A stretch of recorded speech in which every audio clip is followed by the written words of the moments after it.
La mesa de diálogo de la Asociación de Juzgadoras en México se ha otorgado con la finalidad de poder proporcionar una mayor información a toda la ciudadanía de lo que son los derechos de los niños, niñas y adolescentes.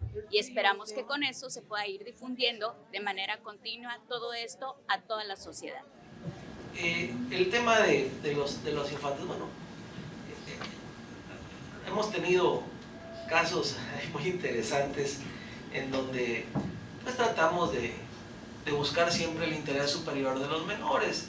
En los problemas, cuando hay niños de por medio, luego los usan como escudos humanos para chantajear una pareja a la otra. A veces la abuelita quiere quedarse con la niña o con el niño. Tenemos una serie de problemas. Entonces, por regla general, lo que hago yo es colocarles un representante especial a los menores, que sea imparcial y que realmente busque la protección del interés del menor. ¿Qué más? Pues hemos tenido asuntos complejos. La licenciada habló de un asunto muy interesante que también lo tuvimos en el juzgado, de un vientre subrogado. ¿Y qué hacías? Bueno, nosotros cuando nos llega una demanda de esa naturaleza, pues en principio, bueno, pues no puedes otorgarle todos los derechos. Yo consideré al principio la suspensión y pues le concedimos suspensión para efecto de que le dieran atención médica a la bebé. Pero dices, había una determinación en la ley que prohibía, si no se hacía antes o sea, tenías que avisar previamente a la Secretaría de Salud y al registro civil que ibas a hacer ese procedimiento, y si no, el contrato era nulo, una nulidad plena, casi una inexistencia del contrato. Entonces lo pasas a la teoría de las nulidades y tienes un problemón, porque la puede reclamar cualquier gente, una nulidad absoluta. Y bueno, ¿y qué hacemos? Bueno, pues empezamos a ver el asunto, y la verdad yo era de la idea de que si no me presentaban una prueba de genética para vincular la afiliación al menos con alguno de los padres, aun cuando el contrato te lo decía, pues no era posible conceder la protección constitucional. Pero al final pues dices, caramba, la menor tiene derecho a una identidad, o sea, con independencia del tema legal, o quién sea la papá, quién sea la verdadera mamá, o quién se subrogó. Entonces pues amparamos con independencia, hicimos una interpretación conforme y adelante, ¿no? Aplicando el interés superior del menor. Ese es uno de los últimos casos que hemos tenido, y hubo varios ahí. Yo tenía mis dudas porque pensaba, piensa mal a veces, pensaba que era una manera de evitar el trámite de adopción de los menores, porque pues ahí pues no sabes, puedes confiar, se supone que es una fe notarial, un contrato y todo, y bla, bla, pero eso a que les creas plenamente hay mucha distancia. Así, otro asunto, bueno, hemos tenido tantos asuntos. Hay uno que está bueno, pero no voy a decir, acaba de llegar ahí, no sé quién sea, está muy bueno, un arresto, está buenísimo ese asunto, buenísimo, pero no voy a hablar de él. Está bravísimo ese asunto.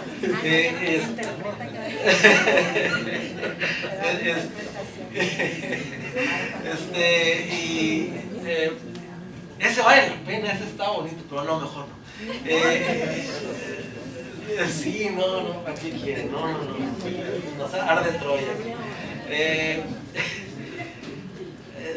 La verdad, yo estoy muy contento de estar aquí.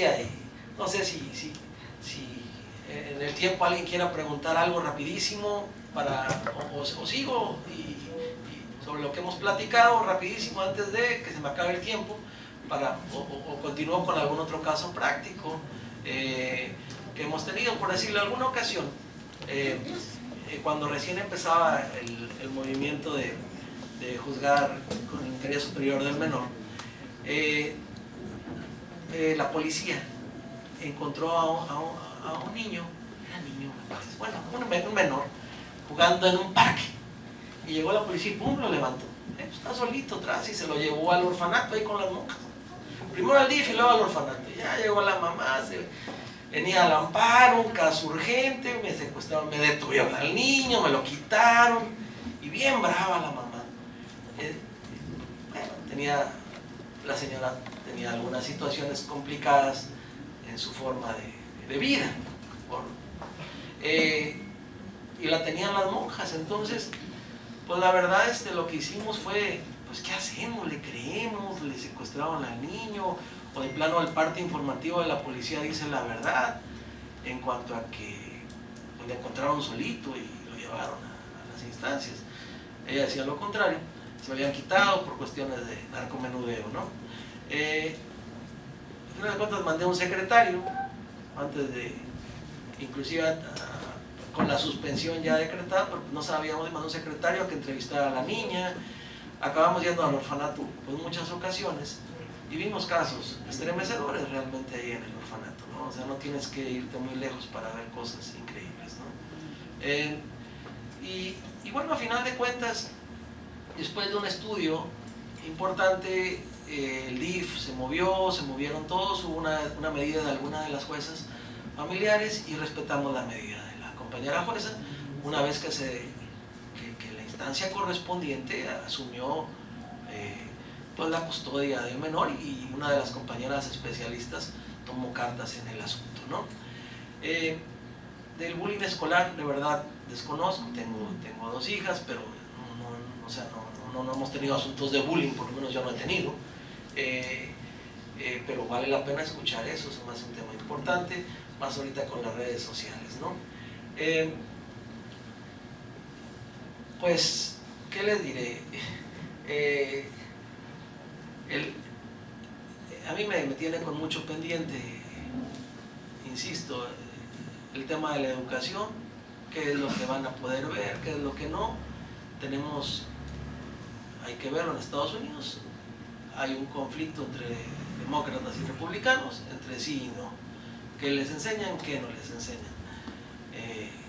No tarda en llegar a nuestros foros legales ese tipo de temas y va a ser todo un reto analizar la constitucionalidad y constitucionalidad de las normas y qué se les enseña a los niños. Va a ser algo sumamente interesante. En cuanto a... Les voy a platicar el caso rapidísimo, ya me quedan 3 minutos. Tuvimos un asunto penal hace años donde aplicamos perspectiva de género, interés superior del menor, una menor de edad, tendría 17 años la chava, y la capturaron en un vehículo. Ella venía pues muy bonita, ¿no?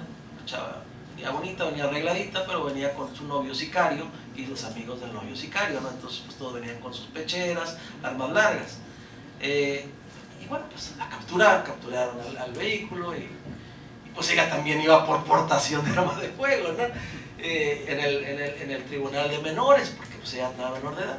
Entonces se ampara porque pues la vinculan a proceso, ¿no? Cuando sea en el tribunal de menores. Y le digo, hey, o sea, el que estuvieran las armas dentro de la unidad motriz no implica que ella tuviera disponibilidad, máxime que ella pues era la novia de uno de estos amigos que sí tenían disposición sobre las armas. Y aplicamos ahí perspectiva de género, interés superior del menor, y ahorita tenemos que aplicar otra cosa que se llama interseccionalidad, que la verdad es algo complicado. Yo todavía estoy con qué es explorar el caso más adentro y el caso particular, si es pobre, si tuvo un papá malo, si están divorciadas, y las condiciones muy específicas, y eso genera mayores complejidades al momento de resolver.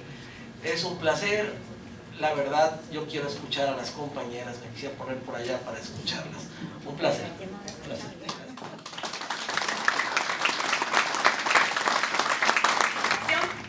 Así que con mucho gusto, la siguiente ponente, la jueza Elizabeth Miranda Castro, jueza del Juzgado Primero Familiar de Distrito Judicial de Ahome, Sinaloa, con el tema Niñas, Niños y Adolescentes con Discapacidad.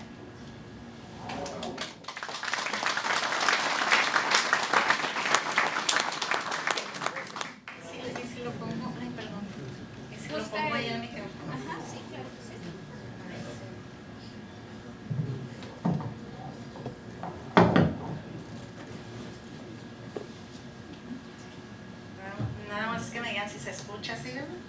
Sí. Buenas tardes a todas las personas aquí presentes y pues muchas gracias por la invitación.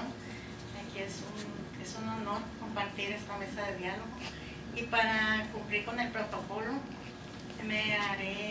voy a hacer mención en una breve síntesis del amparo directo 31/2018 que fue resuelto por la segunda sala de la Suprema Corte de Justicia de la Nación el 14 de noviembre del año 2018. Esto fue por una facultad de atracción de la sala y fue en relación a un acto administrativo. Como antecedentes del caso, un padre de un adolescente presentó una queja ante la CONAPRED, Consejo Nacional de Prevención de la Discriminación, ¿no? Este es un organismo que depende de la Secretaría de Gobernación, y argumentando que se le había negado la reinscripción a su hijo a segundo grado de secundaria y también se le había negado la devolución de los documentos oficiales de su hijo. Una vez que el Consejo hace las investigaciones, los trámites pertinentes, pues ya teniendo las pruebas, él decide declarar un acto como acto discriminatorio, el que se le haya negado el acceso a la educación a ese niño.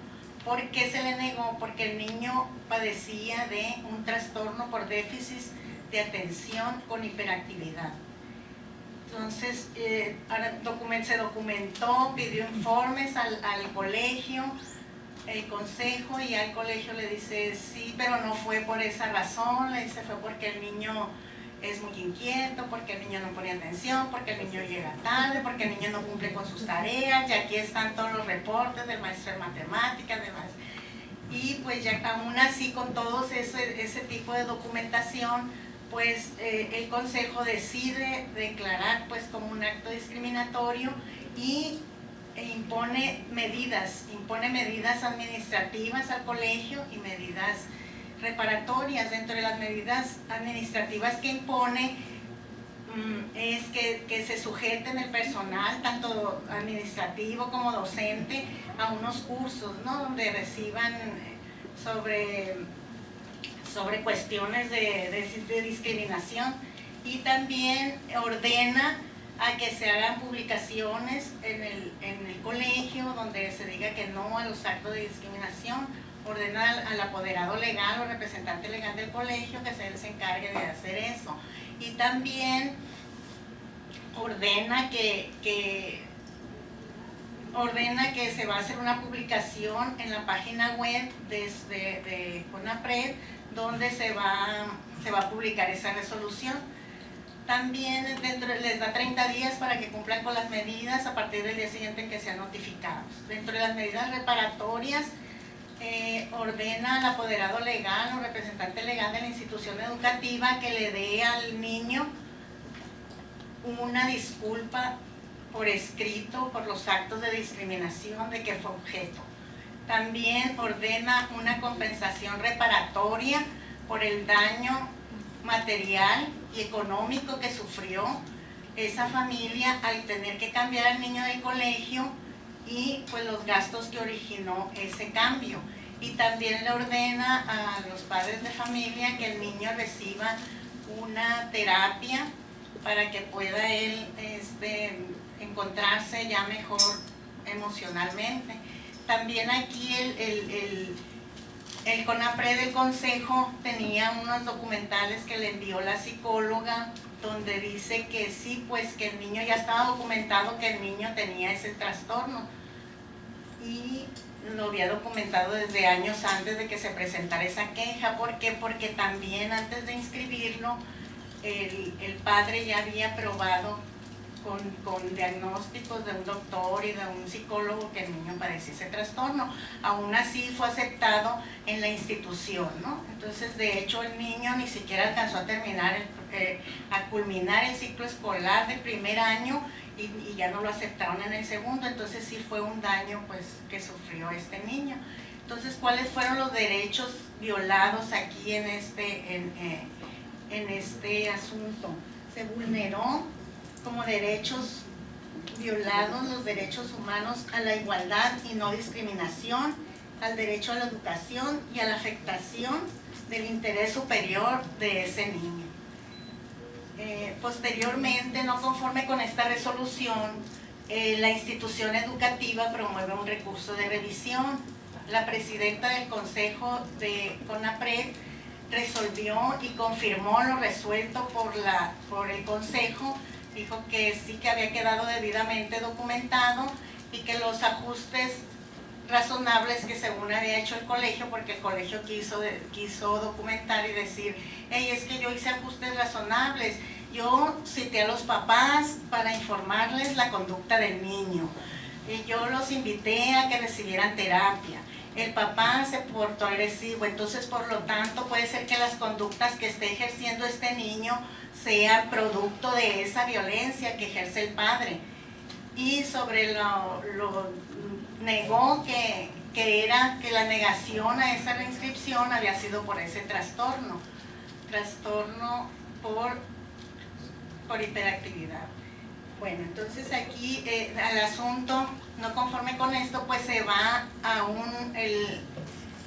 el colegio se va a un juicio contencioso administrativo.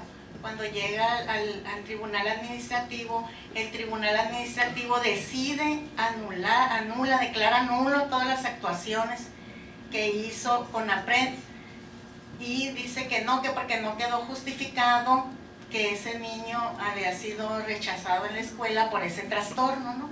Que porque la escuela sí había hecho algunos ajustes, que son los que les acabo de mencionar, que había citado a la madre, que se habían hecho algunos estudios. Entonces aquí este asunto pues se promueve en el juicio de amparo y uno de los tribunales decide que le pide a la corte que resuelva este amparo y lo registra con este número, ¿no? El 31 del 2018. Y pues la corte al analizar este amparo pues entra en suplencia también de la queja, porque aunque no había pues agravios hace muchos con la facultad que tiene, independientemente de que haya o no agravios, por tratarse de una persona menor de edad, pues los jueces todos estamos facultados, ¿no? para resolver cualquier cuestión que donde esté inmerso un niño, una niña, un adolescente. También personas adultas con discapacidad, que pues no es el tema aquí, ¿verdad? Estamos con las personas menores de edad. Pues ya la corte también dice que no procede, pues que son infundados los agravios e ilegales que hace la institución educativa, puesto que sí quedó debidamente documentado que el niño padecía ese trastorno y que no quedó justificado que las conductas del niño afectaran a otros niños, porque simple y sencillamente se decía ahí, se dijo también el colegio, lo hizo ver por escrito, que el niño tenía que ir a una escuela especial y que ese colegio no era un colegio de especialidades. Por lo tanto, pues la corte pues decidió confirmar ese fallo que había dado la CONAPRED y dijo que el niño pues tenía derecho a una educación inclusiva, como ahorita pues lo comentaba el compañero juez, pues de que hay muchas cuestiones aquí todavía que tenemos que ver. ¿Por qué? Porque aquí la educación inclusiva es que él tiene que recibir un trato igual a todos los alumnos. ¿Y qué tiene que hacer aquí una institución educativa cuando un niño tiene alguna discapacidad? Tiene él que hacer los ajustes razonables, así lo indica el protocolo para juzgar con perspectiva de discapacidad, ¿no? Entonces los ajustes razonables, ¿qué son? Son todos los actos tendientes a que ese niño pueda tener todo lo que él requiere en esa escuela, como por ejemplo, ¿qué podría ser un ajuste razonable aquí? De que se tendría que dar cursos a los maestros para que sepan cómo tratar a este niño con esta discapacidad. Y también, pues, no nomás a los docentes, sino a los administrativos, ¿no? Porque el niño, si bien es una persona con este trastorno, pero es igual a todos, ¿no? Todos somos iguales. Y por lo tanto, todos merecemos un trato igual. También aquí la psicóloga pues también tenía que hacer su trabajo, ¿no? Trabajar tanto con la persona menor de edad, el alumno, como con los padres también de esto, como con los maestros y con personal administrativo para que ellos sepan cuál es el trato que tenía que recibir este niño. Entonces aquí se dice que la educación inclusiva es que el niño tiene que estar en el aula igual con todos los niños, él no tiene por qué ser separado, ¿no?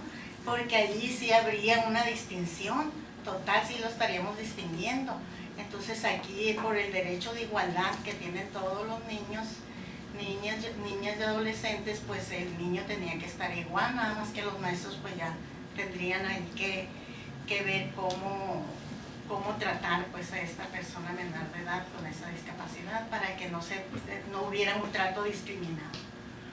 También la Corte, también tenemos aquí, dice que el derecho a la educación inclusiva, el cual es entendido como la posibilidad de que todos los niños, niñas y adolescentes, independientemente de sus condiciones, aprendan juntos, dejen de considerar a las personas con discapacidad con problemas que hay que solucionar.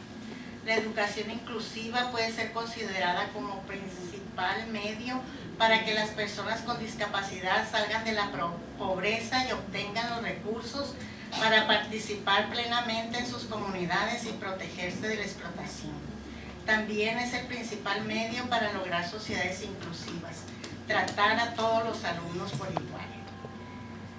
Por ende, el Comité de Derechos de las Personas con Discapacidad de la Organización de las Naciones Unidas ha entendido la educación inclusiva como un derecho fundamental de todo alumno, un principio que valorar el bienestar de todos los alumnos respecto a su dignidad y autonomía inherentes, un medio para hacer efectivos otros derechos humanos, un resultado de un proceso de compromiso continuo y dinámico para eliminar las barreras que impiden el derecho a la educación.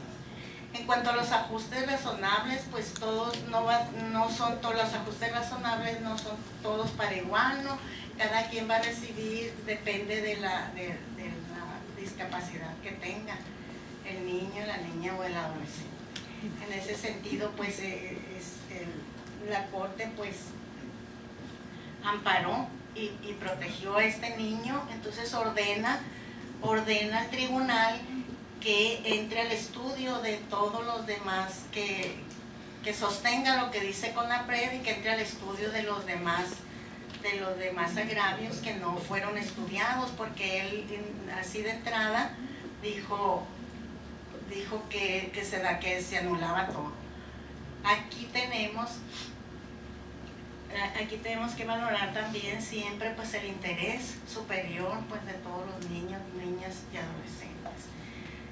Otra de las cosas que le ordenó la Suprema Corte fue de que se señalara la compensación pecuniaria a la que se estaba condenando a la institución educativa para la reparación, ¿no?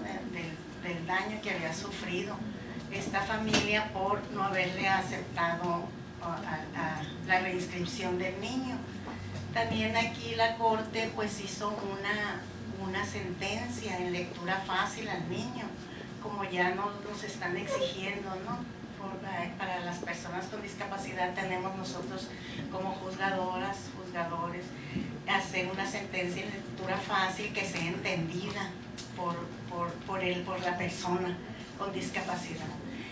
Y hablamos personas con discapacidad, pues todos los niños por su minoría de edad ya son personas con discapacidad, ¿no? Así lo marcan, así lo señala el 395, creo, si mi mente no en su fracción segunda, que las personas menores de edad pues tienen discapacidad. Y pues a todos les tendríamos que dar, ¿no?, un trato igual, tengan o no alguna discapacidad, ya sea física, intelectual, sensorial, problema de habla, y en ese sentido pues tenemos que los ajustes razonables, también las instituciones, sean públicas o privadas, tienen la obligación de adoptar ajustes razonables que constituyen una modificación o adaptación que sea necesaria y adecuada cuando se requiere en un caso particular para garantizar el acceso de los derechos de una persona con discapacidad. Aquí en este caso, como lo comentaba ahorita el compañero juez, habló sobre la figura de un representante legal. Yo escuché algo en un curso de la Corte que dijo que ya iba a desaparecer esa figura, que porque normalmente se nombraba un representante legal y que los representantes legales ni siquiera conocían a la persona con discapacidad y que ya estaban haciendo manifestaciones, ¿no?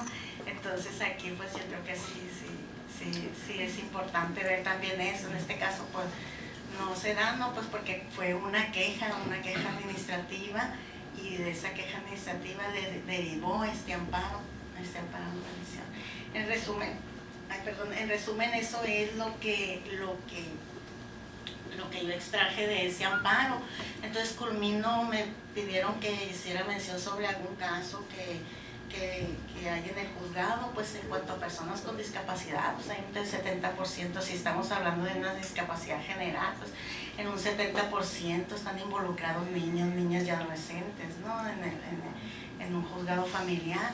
Y para hablar de un caso y que precisamente es de un trastorno con déficits de atención con hiperactividad, sí hay un caso, pero en este asunto pues las posibilidades económicas de los progenitores de este niño pues les permiten que el niño acuda a una escuela con una maestra sombra, porque es lo que les están pidiendo, ¿no? Una maestra sombra. Y como dice aquí que la paradoja es que el derecho a la educación tiende a ser menos accesible para quienes más lo necesitan, ¿verdad? Porque cuando las personas no lo necesitan es cuando pues se les complica más. Sí hay por parte de las autoridades educativas mucha negación para las personas que presentan alguna discapacidad, apoyarlos en ese sentido, que reciban una educación, pues luego les piden de hecho una maestra sombra, y los que no tienen los recursos, pues ¿cómo van a llevar a una maestra sombra? Entonces pues aquí tenemos que los niños por su temprana edad, por su minoría de edad, tienen bastantes derechos, ¿no? Por su niñez y adolescencia, pero también gozan de todos los derechos humanos por ser personas, y los cuales se encuentran contemplados en nuestra Constitución del país. Con eso pues termino.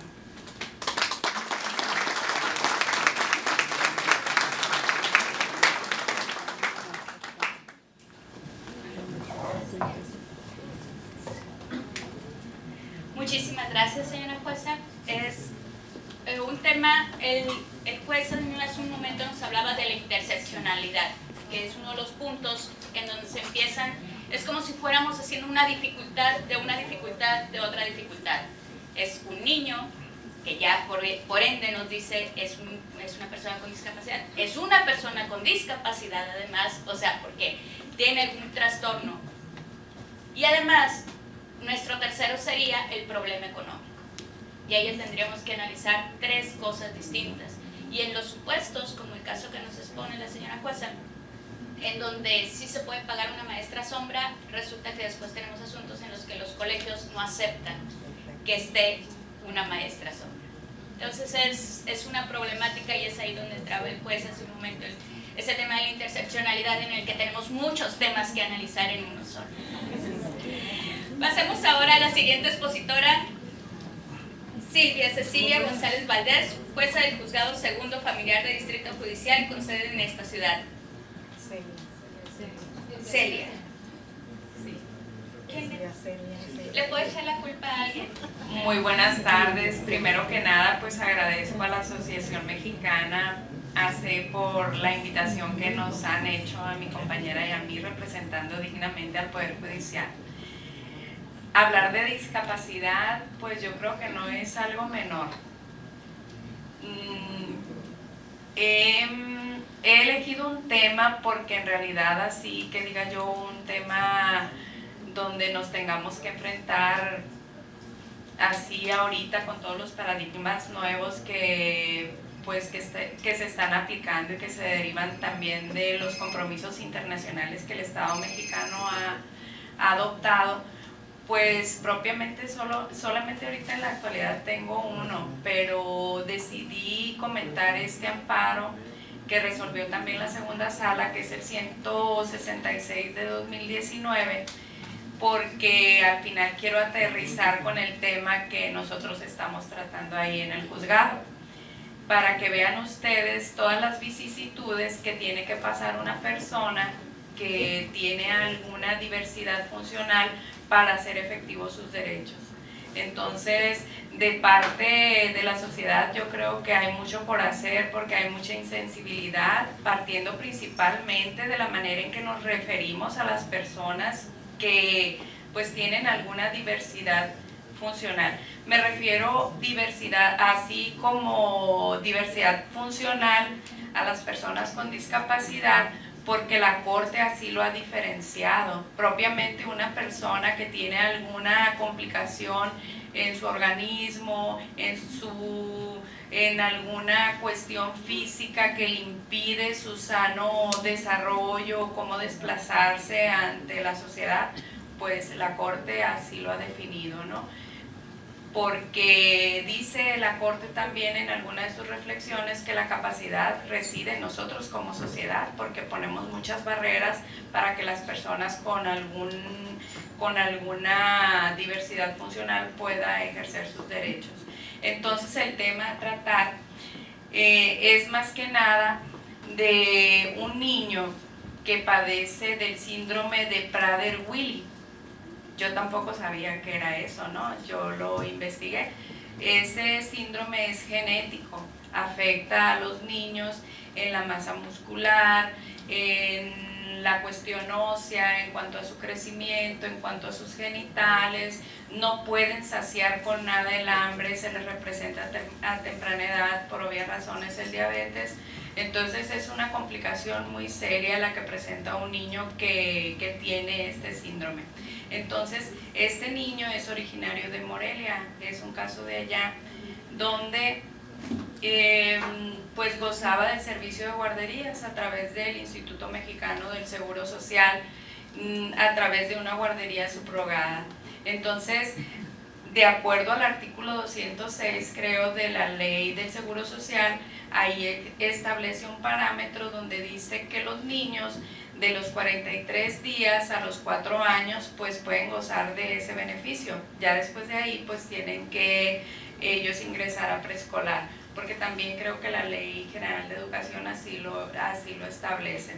Entonces llega la edad de este niño y pues le dicen las autoridades de la guardería a la mamá pues que ya el niño ya no puede permanecer ahí porque ya ha cumplido su ciclo y pues por cuestión de la edad, que ya no lo pueden tener ahí, entonces pues lo dan de baja. La señora insiste, va, promueve, presenta unos escritos ante las autoridades administrativas del Seguro Social y la respuesta es la misma, o sea, ella no puede estar aquí porque ya cumplió su edad biológica, que estrictamente nos marca nuestra normativa institucional y ya no hay más que hacer.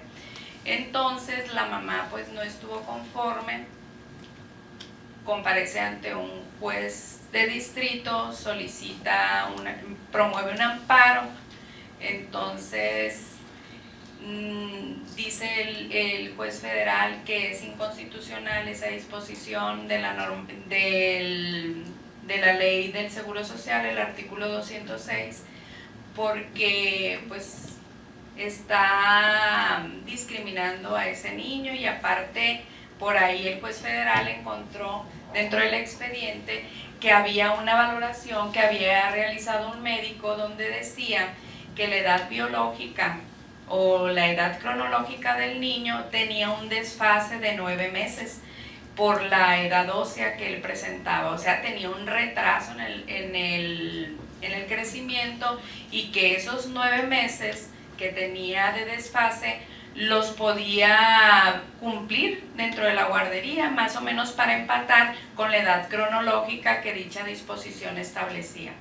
Entonces, pues obviamente el Instituto Mexicano del Seguro Social pues no estuvo conforme, tampoco la mamá, porque la mamá dijo que pues esos 9 meses eran insuficientes porque el niño, mientras estaba ahí en la guardería, pues él iba desarrollando ciertas habilidades, ciertos hitos que les llaman los que saben, los expertos en educación temprana, que son dinámicas que ahí practican con los niños en cuanto a que ya sabe decir esto, ya tiene cierta movilidad, ya se ubica, ya ubica el día, la noche, los colores, qué sé yo, algo así fue lo que pude ver.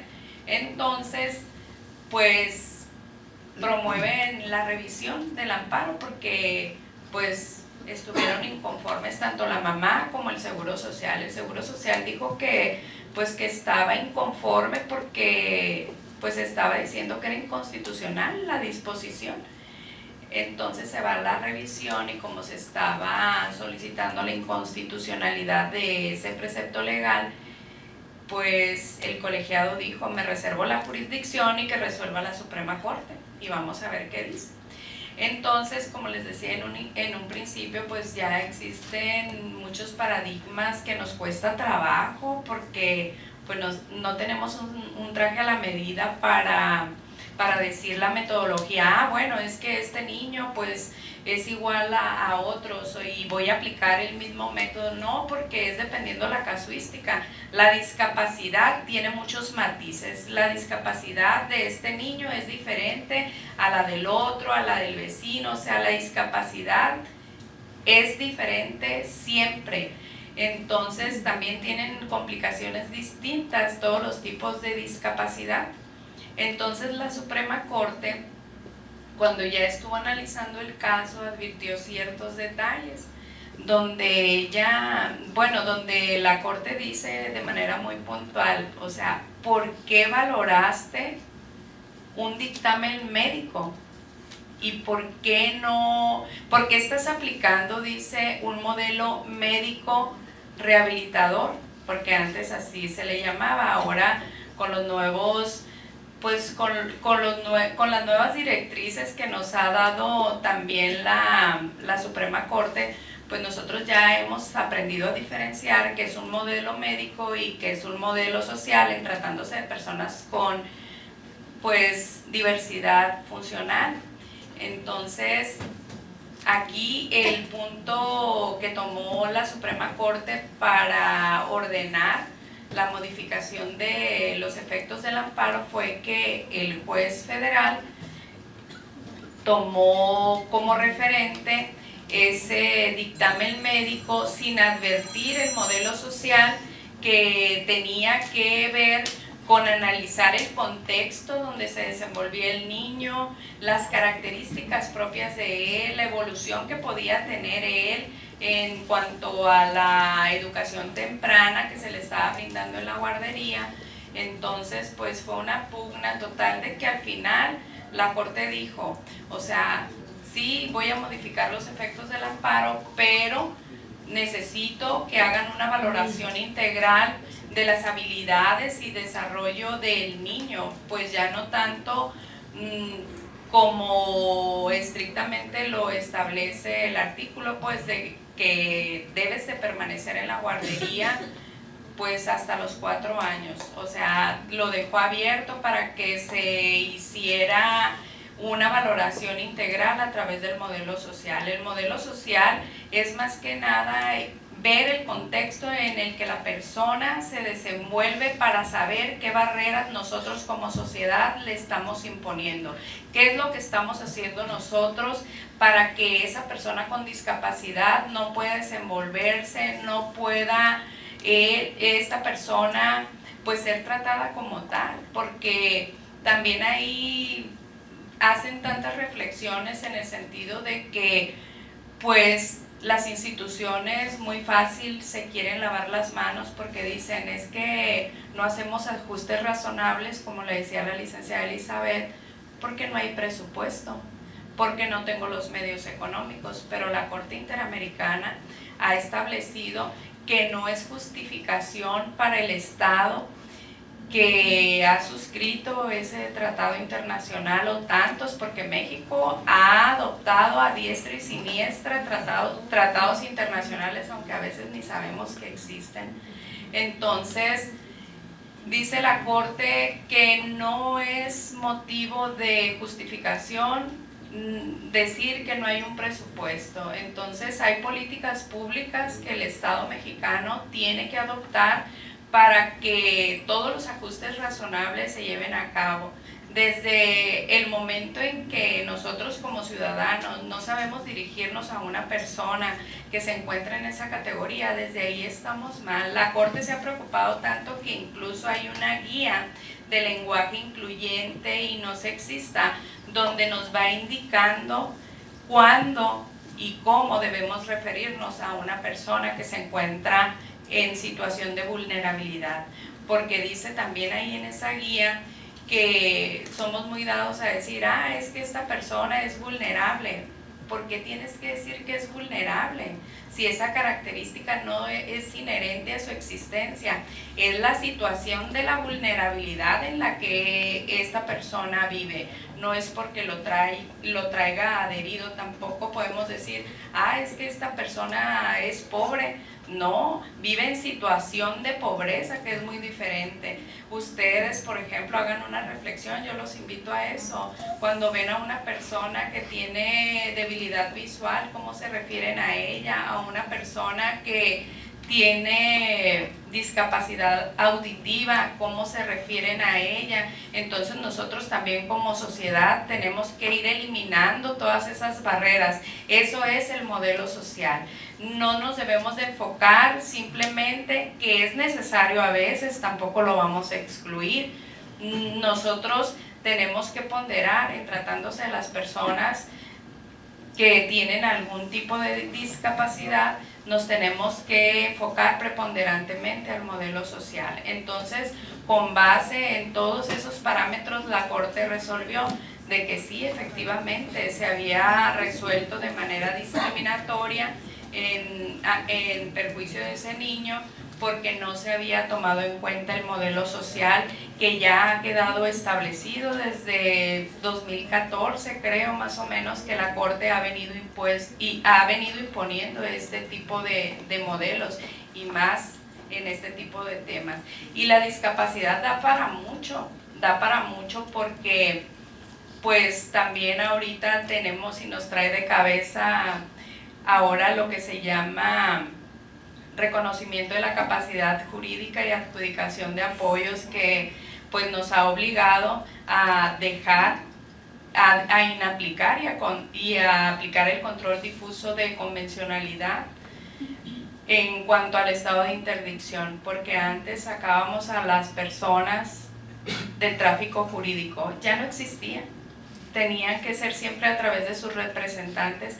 Ahora a través del modelo social, claro que existen y tienen voz y pueden decidir.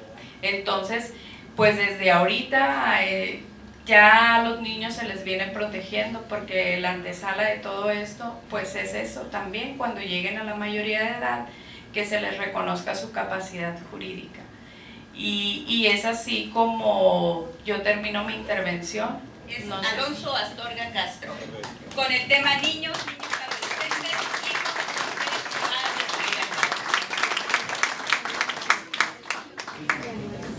y sí, muchas gracias. No se vayan. A ver, ¿a dónde van? Ahorita vienen los premios al final. Bueno, antes que nada, no sé si yo traía preparada una presentación, pero veo que no hay necesidad, vamos a comentarlo. Pero sí me encantaría saber si hay posibilidades de proyectar un video. Traigo un video que yo creo que sería de mucha utilidad que lo vieran todos, para que generara sensibilidad también en cada uno de los presentes. Y aparte me ayudaría porque me quita la mitad de mi presentación. No, no sé si se puede. Si se puede, me lo comenta, por favor. Pues inicio comentándoles que mi vida profesional tiene un antes y un después. No crean que me voy a poner a contarles la historia de mi vida, pero sí considero importante comentarles que antes del 2011 su servidor tuvo la posibilidad de laborar en los juzgados civiles. Tuve la oportunidad de entrar a trabajar en un juzgado familiar y dije yo, no, la materia familiar no me gusta, no quiero saber nada de la materia familiar. Pero yo no creo en las casualidades, ¿no? Yo creo que hay voluntad de Dios cuando quiere que nosotros estemos en el lugar donde debemos de estar. En septiembre del 2011 se me brindó la oportunidad de entrar a laborar en lo que en aquel tiempo era la Procuraduría de la Defensa del Menor, la Mujer y la Familia.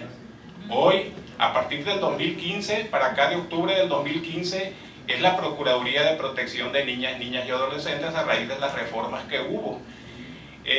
Cuando yo entro a laborar al sistema DIF, específicamente en la Procuraduría de Protección de Niñas, Niños y Adolescentes, vi una realidad, pues, con sus palabras, no fea, porque yo pensé que los casos que empecé a ver ahí se veían solamente en telenovelas o le veíamos en cualquier serie de televisión, pero no de manera real, en casos de la vida real. Y ese ha sido una de las razones por las que me han motivado a estar en cualquier situación que se me invita. Agradezco la invitación porque yo creo que esta es una oportunidad que tenemos como servidores públicos desde nuestra trinchera de concientizar en este punto específico sobre los derechos de las niñas, niños y adolescentes. Y pues qué bueno, ya ven aquí, ya surgió una puerta abierta en atención aquí con el compañero juez séptimo. Yo creo que en esa medida en que todos nos sensibilicemos y que tengamos claro de que los derechos de las niñas, niños y adolescentes deben de ser prioridad, independientemente de la condición que ellos presenten. Y pues entrando al tema, a su servidor se me asignó el tema de niñas y niños con madres privadas de la libertad. Es conveniente hacer una separación. Hay niñas, niños y adolescentes que están fuera de prisión.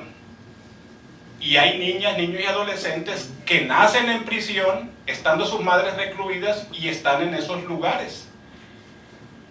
En el primero de los casos, cuando la niña, niño, adolescente está conviviendo con mamá y su mamá, por diferentes circunstancias, tiene que ser recluida en un centro penitenciario, pues ahí la afectación del niño, de la niña, imagínense la separación, generarles una separación, el impacto emocional primero que le genera a esa niña, niño y adolescente, el cortar de tajo esa relación, ese acercamiento que tenía con su mamá, indudablemente que le genera un daño emocional inimaginable.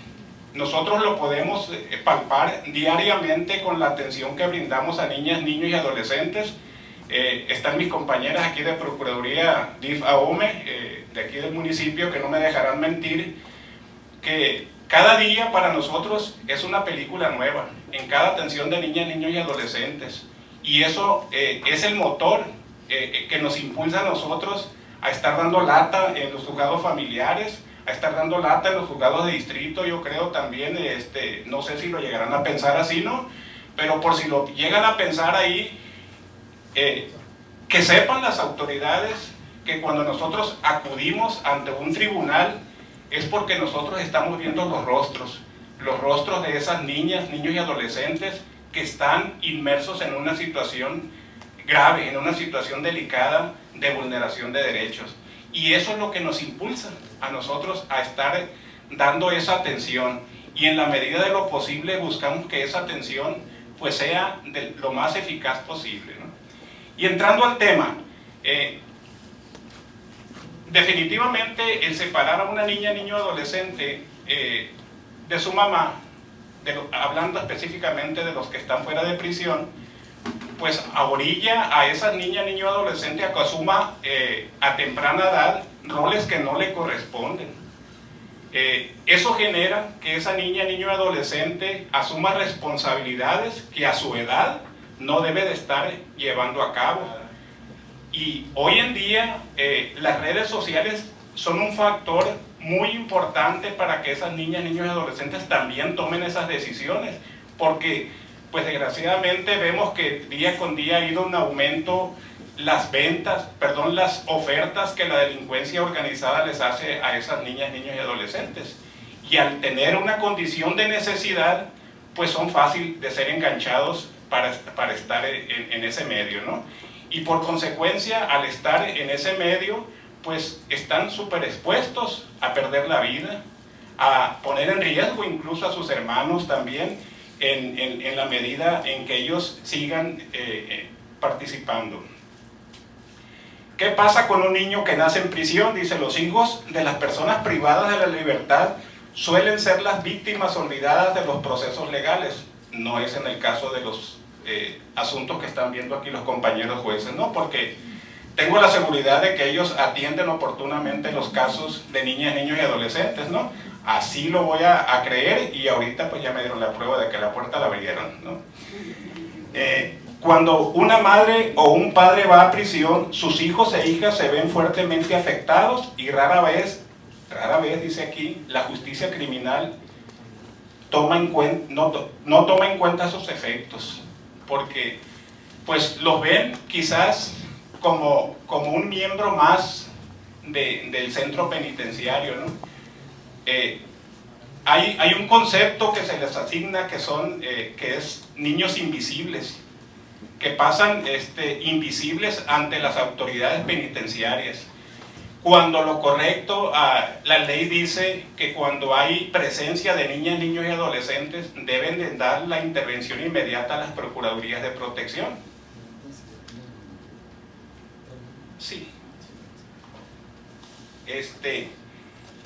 En ese sentido,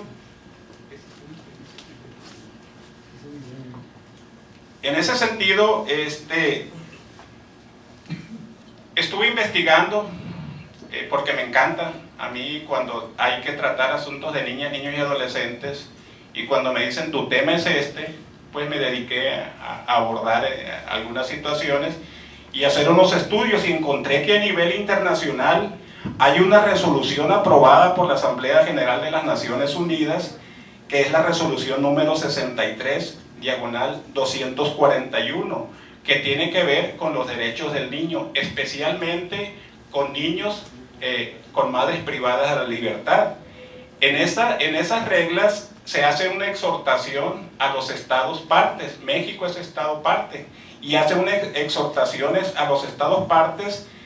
Dice en el punto número 47, exhorta también a todos los estados a que tengan en cuenta los efectos de la detención y encarcelamiento de los padres en los niños, y en particular a que, inciso A, den consideración prioritaria a las medidas no privativas de la libertad al dictar sentencias o decidir medidas previas al juicio respecto de la persona única o principal que cuida al niño. Determinen y promuevan buenas prácticas en relación con la necesidad y el desarrollo físico y emocional, social y psicológico de los bebés y niños afectados por la detención y encarcelamiento de los padres. Hay también unas reglas de las Naciones Unidas para el tratamiento de las reclusas y medidas no privativas de la libertad para las mujeres delincuentes, conocidas como reglas de Van Gogh. Estas reglas también fueron aprobadas por la Asamblea General de las Naciones Unidas el 21 de diciembre del 2010. Se dice que estas reglas son el instrumento internacional más importante para gestionar los espacios de privación de libertad, considerando las necesidades especiales de las mujeres. Reconocen el impacto diferencial de la pena privativa de la libertad y la importancia de atender sus necesidades específicas. La regla 48 dice, las reclusas, embarazadas o lactantes recibirán asesoramiento sobre su salud y dieta en el marco de un programa que elaborará y supervisará un programa profesional en la salud. En los programas de tratamiento se tendrá en cuenta la necesidad médica y de alimentación de las reclusas que hayan dado a luz recientemente y cuyos bebés no se encuentren con ellas en la prisión. Sí, ahorita yo le digo. Me voy a ir un poquito rápido para ver el video, porque la verdad sí, de lo que les voy a hablar prácticamente viene explicado en ese video. En ese video es un testimonio que se da ahí de una madre que está en prisión, así como de un organismo, yo creo que más de alguno lo ha de haber escuchado antes, es un organismo no gubernamental que se llama Reinserta. Ese organismo, nosotros estamos muy de la mano, lo que es el sistema DIF Sinaloa y la Procuraduría de Protección está muy tomado de la mano de ese programa Reinserta, y hemos trabajado en los centros penitenciarios de aquí de Sinaloa, en Mazatlán, en Culiacán y aquí en Ahome. Se han generado condiciones a través de ese programa, condiciones adecuadas de atención para que las niñas, niños y adolescentes que están en prisión tengan espacios dignos donde ellos puedan desenvolverse, donde ellos puedan desarrollarse. Se han creado ludotecas donde las niñas y niños tienen ese espacio especial que ellos necesitan para estar atendidos adecuadamente. Otro de los de los instrumentos internacionales importantes es la Convención sobre los Derechos del Niño, que ratificó México el 21 de septiembre de 1990. A partir de septiembre de 1990, el Estado mexicano se obligó a atender los derechos reconocidos en esta convención. En el preámbulo de esta convención, entre otras cosas, se señala que el lugar idóneo para que una niña, un niño o adolescente crezca es en el seno familiar. Pero en ese seno familiar no es únicamente que deba de estar ahí nada más, sino que sea un lugar donde se le brinde amor, donde se le brinde respeto, donde se le brinde el acompañamiento, donde se le satisfagan todas sus necesidades. Concretamente, eso es lo que habla el preámbulo de la Convención de los Derechos del Niño. Y trae un apartado también en su artículo 3 de esa Convención Internacional sobre los Derechos del Niño, que es referente al interés superior del niño. En ese artículo recomienda que en todas las decisiones que se tomen, la atención primordial sea el interés superior del niño. Ahorita comentaban nuestras compañeras jueces, el compañero aquí también, juez séptimo, sobre la necesidad, ¿no?, de brindar una atención pues especializada, pero sobre todo hay que brindar una atención diferenciada también. Por la condición de niña, niño y adolescente, pues ellos están súper expuestos, ¿no? Son personas vulnerables, y en ese sentido estamos obligados a atender el interés superior del niño. Obviamente que en esa atención tendremos que analizar cada caso en particular, porque no les vamos a dar el mismo tratamiento a toda niña, niño o adolescente en esa función, sino que hay que ver, analizar cada caso en particular para poder determinar el interés superior. Nosotros en Procuraduría contamos con equipos multidisciplinarios compuestos por trabajo social, psicología y jurídico. No es nada más lo que jurídico piensa, no es nada más lo que un trabajador social piensa, no es nada más lo que un psicólogo piensa. Es un trabajo colegiado donde se analizan todas las perspectivas, el entorno social, el estado emocional, las condiciones jurídicas que ese niño tiene garantizado su derecho a la identidad, tiene garantizado o no su derecho a la educación, tiene o no garantizado su derecho a la salud. Todo eso lleva implícito dar una atención especializada y lleva implícito la particularidad de atender el interés superior del niño. Me voy a ir un poquito más rapidito. Ahí si al final hay dudas, las hacemos más grandes o las despejamos, ¿no? Hay una ley aquí en México que fue publicada, esta ley, el 16 de junio del 2016, que es la Ley Nacional de Ejecución Penal. Esta ley pues nos dice que las disposiciones son de orden público y de observancia general en la Federación y las entidades federativas respecto del internamiento por prisión preventiva, así como en la ejecución de penas y medidas de seguridad por delitos que sean competencia de los tribunales del fuero federal y local, según corresponda, sobre la base de los principios, garantías y derechos consagrados en la Constitución, en los tratados internacionales de los que el Estado mexicano sea parte. Esto está establecido en el artículo 2 de esta Ley Nacional de Ejecución Penal.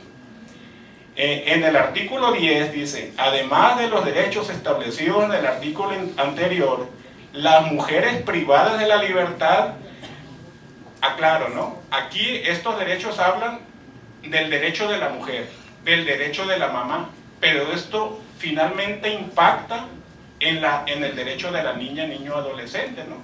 Porque al atender el derecho de la mamá, pues nos va a guiar ese beneficio de atención en su hijo o en su hija, ¿no?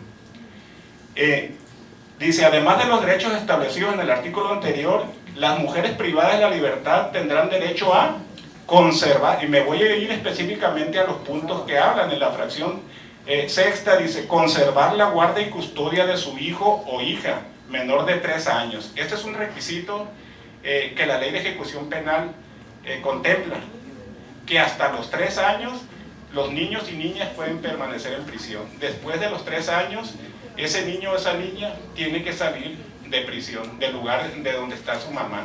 Tiene que ser separada de mamá. ¿Por qué? Hay una razón. Porque esa niña o ese niño ya va a estar en edad de recibir su instrucción escolar, su educación preescolar. Entonces, a partir de ese momento hay que garantizarle su derecho a la educación. Y esa es una de las razones por las que las niñas y niños hasta los 3 años solamente es permitido que estén en prisión acompañando a su mamá. Y de ahí viene una disyuntiva. Hay familia extensa que puede hacerse cargo de esa niña o niño en lo que mamá cumple con la pena, porque si no lo hay, entonces ahí viene ya su resguardo en algún centro de asistencia social para garantizarle ese derecho al niño o la niña y que pueda acudir a la escuela. Ojo, aun y cuando todo esto se dé, tenemos que garantizar también el derecho a la convivencia que debe de tener con mamá. Ese derecho de convivencia no debe ser cortado de ninguna manera, debe de ser garantizado, salvo que implique alguna situación de riesgo, que esa convivencia se lleve a cabo, ¿sí? Y me voy ahorita en particular, ahorita aprovechando que están los compañeros jueces aquí de distrito, nosotros en Procuraduría... Sí, es que me emociona. Ya voy a aterrizar, ¿no? En Procuraduría, obviamente en la atención que nosotros damos, siempre hay alguien que se siente afectado, sea papá o sea mamá. Siempre hay alguien que se siente afectado con nuestra atención. Yo siempre les digo, con el respeto que me merecen, a mí no me interesa, y así se los digo, ¿no? A mí no me interesa cuál es tu derecho como adulto. Mi función y mi obligación es atender el derecho de tu hijo o de tu hija. Si tú no quieres cumplir con esa obligación que la ley te da, porque es una obligación, que papá y mamá generen condiciones adecuadas para sus hijos. Si tú no lo haces, lo tengo que hacer yo. Como Estado, como servidor público, lo tengo que hacer yo. Porque si yo estoy enterado de que hay una vulneración de derechos para la niña o el niño adolescente y no hago nada, a mí me genera una responsabilidad como servidor público. Entonces yo estoy obligado, no es voy a ver si quiero o no quiero, estoy obligado a dar esa atención. Y obviamente, como les digo, siempre hay alguien que se siente afectado y luego por recomendaciones de alguien más dice, no, pues promueve un amparo. Vete al amparo para que la autoridad federal obligue a la Procuraduría a que te den convivencia con tu hijo o a que te entreguen a tu hijo. Y ahí es donde se empieza a poner lo bueno, porque ahí pues no nos quedamos de brazos cruzados con nosotros como Procuraduría. Cuando nos apasiona lo que hacemos, defendemos el derecho de esa niña, niño, adolescente. Ha habido casos en los que conceden la suspensión para efectos de que se dé la convivencia con niñas, niños y adolescentes. Pero a mí, me gusta mucho observar los puntos y comas que traen esas determinaciones. Dice, se concede la suspensión provisional para efectos de que se permite la convivencia entre la persona menor de edad con su padre. Y en la comita dice, salvo que se justifique que esa convivencia no es benéfica para la persona menor de edad. Entonces yo me agarro de esa comita para acá. Yo ocupo un reporte psicológico. Inmediatamente yo le pido a mi psicólogo, al psicólogo, oye, a ver, tú dame tu punto de vista. Porque no es nada más lo que yo pienso, como les dije ahorita. Dame tu punto de vista. ¿Es recomendable que se dé o no la convivencia? Si tú me dices que no, dame los argumentos, ¿por qué no? Porque ese va a ser el argumento que yo le voy a manifestar al juez para oponerme a que se dé esa convivencia. Y efectivamente, hasta ahorita nos han resuelto favorablemente la oposición a la convivencia. Ha habido casos, tuvimos un caso que se fue hasta revisión al colegiado a Mazatlán. Incluso el abogado hasta sutilmente me dijo, yo voy a hacer que por este caso tú ya no estés aquí, que te corran, me dijo. Bueno, le dije, si eso es lo que tú piensas, adelante, le dije. Yo voy a hacer lo que me corresponde hacer. Pero el colegiado afortunadamente tomó en cuenta lo que le dijimos y nos resolvió favorablemente la oposición que nosotros hicimos a esa convivencia. Y al abogado ya no lo volví a ver. Entonces ya no me enteré. Bueno, quería hablarles sobre lo de la Procuraduría y lo que hacemos, ¿no? Pero yo creo que sería parte de otro tema también para posteriormente estar aquí con ustedes y compartir. ¿Quién se apasiona? El que sabe de lo que habla, ¿no? Yo no me apasiona lo que no sé. A él le apasiona lo que sabe. Muchas gracias y ha sido muy instructivo todas las señoras jueces, todo lo que nos han compartido, señor juez séptimo. Hay tantas cosas que decir, hay tantas cosas para compartir. Y definitivamente lo que nos convoca aquí es los derechos de los menores. Esto no es nada trivial, no es nada simple, no es nada sencillo. Es algo muy difícil, muy delicado. Los operadores del derecho continuamente lo estamos viendo, ¿verdad? En cada trinchera. Los abogados postulantes, los jueces, en este caso procuradores. Es tan delicado todo. Pero yo les pregunto a ustedes algo. ¿Les interesarán a los menores tanto tecnicismo que nosotros manejamos? Por ejemplo, esa menor que comenta la licenciada Silvia, sabrá ella de CURP, ¿verdad que no? ¿Qué quiere ella? Satisfacción inmediata de un derecho al que tiene totalmente restringido por aspectos administrativos, por aspectos totalmente extralegales que le están impidiendo ejercer. ¿Cuántos han anhelado algo de niños? A ver, ustedes recuerdan, vayan a su niñez inmediata o no tan inmediata y recuerden si anhelaban algo. Yo recuerdo de niño anhelar muchas cosas. ¿Y sabe qué? Recuerdo también que a mí no me importaba nada. ¿Qué quería yo? Acceder a ese regalo, a ese derecho. Recuerdo que me regalaron una bicicleta usada, pero el asiento no tenía colchón.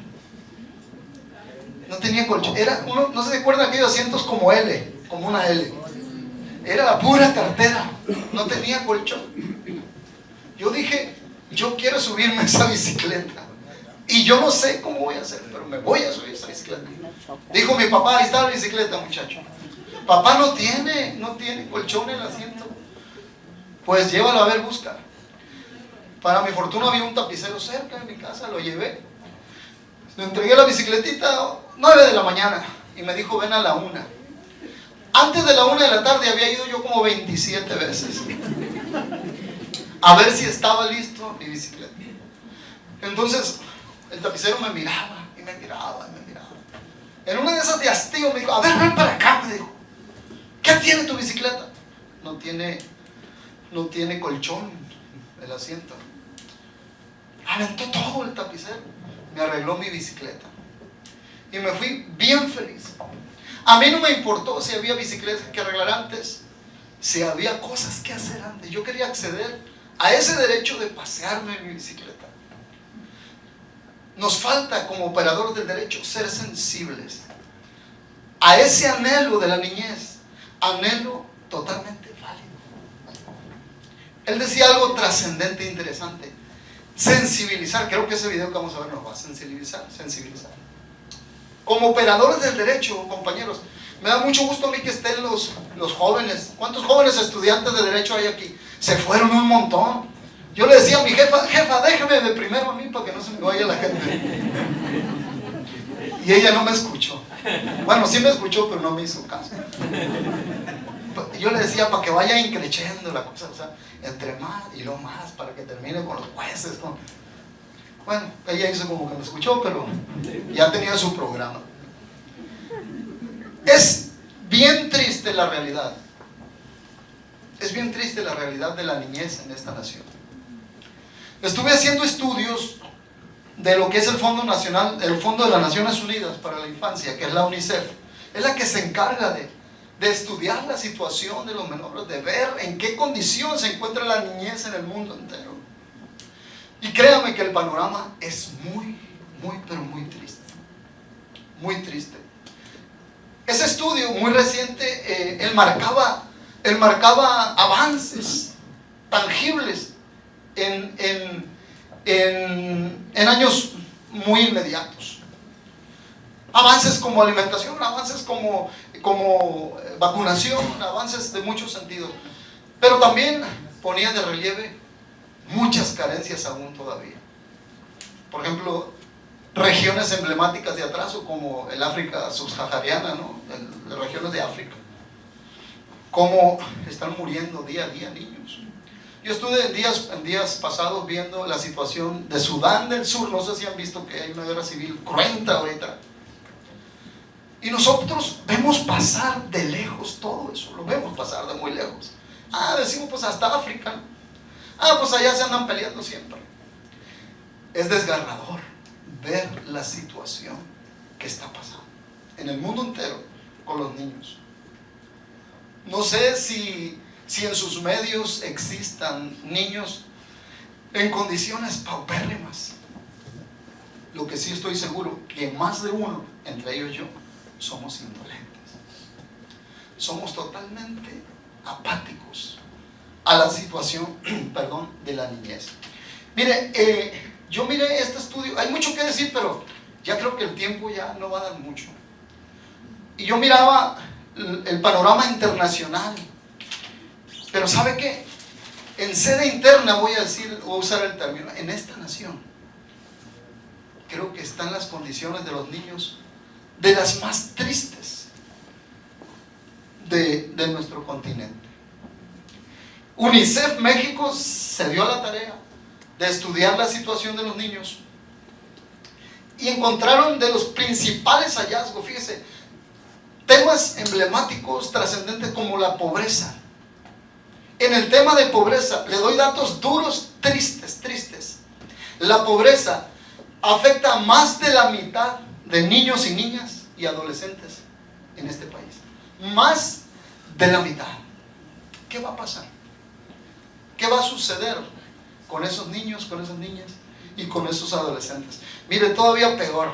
De los casi 40 millones de niños, niñas y adolescentes, casi 40 que viven en México, más de la mitad se encuentra en pobreza extrema. Y hay mucho debate jurídico, hay mucho debate técnico en cuanto a qué hacer, qué no hacer. Los legisladores, no, es que esto, lo otro. En el ínter de que se resuelven las cosas, los niños siguen muriendo. Los niños siguen afectados. Quiero decirle, estimada audiencia, no hay ley que alcance para los niños. No hay juicio que tenga un efecto totalmente tangible y positivo para que los niños puedan acceder realmente a los derechos.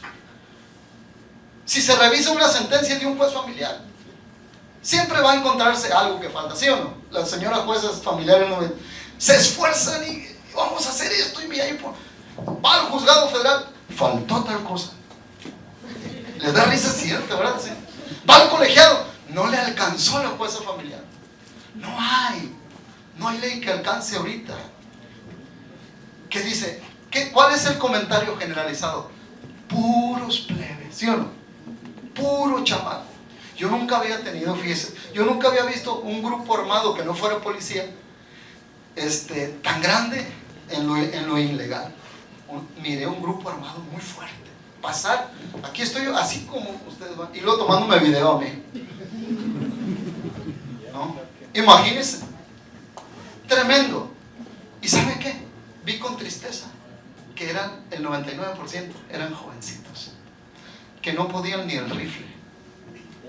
En una ocasión nos invitaron al Centro Federal de Readaptación Social que está en Guasave, y fue tan triste ver, la verdad, yo sentí una opresión cuando miré a un grupo de presos.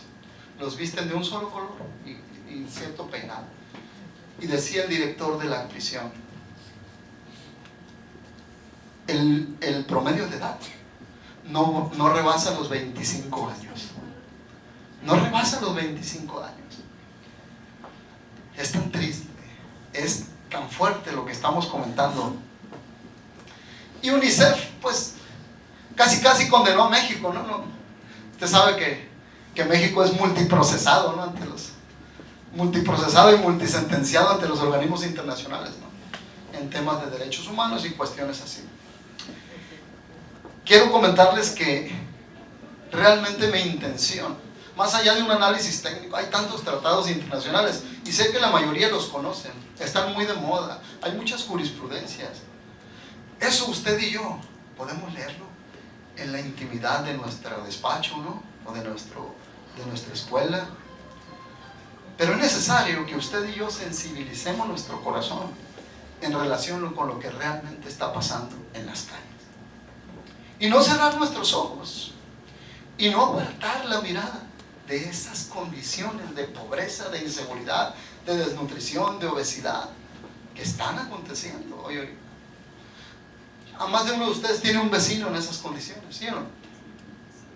O incluso familiares cercanos. Es tremenda la indolencia.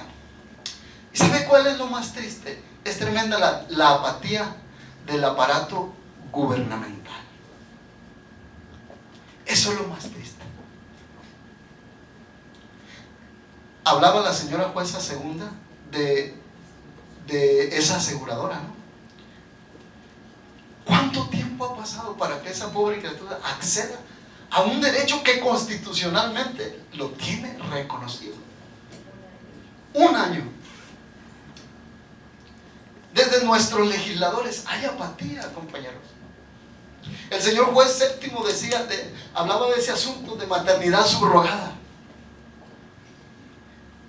¿Qué creen?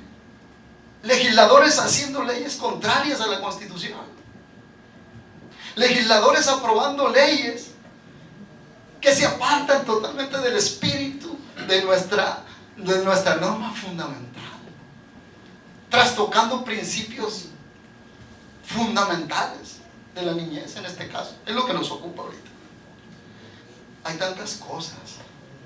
¿Con cuántas problemáticas pudiera preguntarle yo a las señoras juezas familiares, que son las que ven más tangiblemente al señor su procurador? ¿Con cuánta problemática se está topando ustedes día con día? Decía él, ni en una telenovela lo he visto. Ni en una telenovela. Batallamos tanto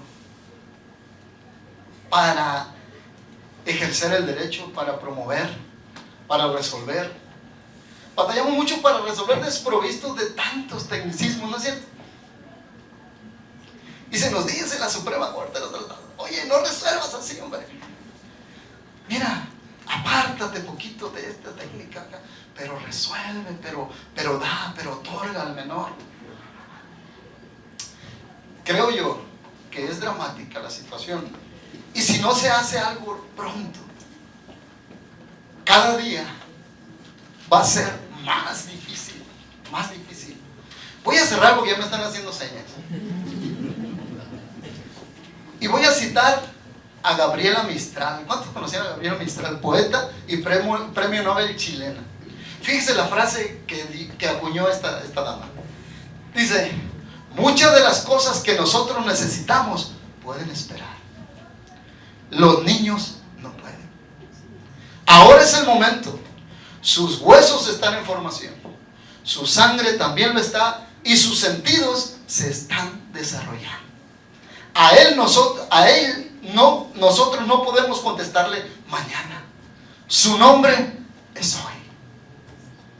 Solamente, compañeros operadores del hecho, que usted se concientice que es hoy, no mañana. Que autoridades, sociedad civil, armonizados, podamos actuar en pro de los derechos de los menores. Solamente hoy, no después, es que podamos lograr un Sinaloa mejor.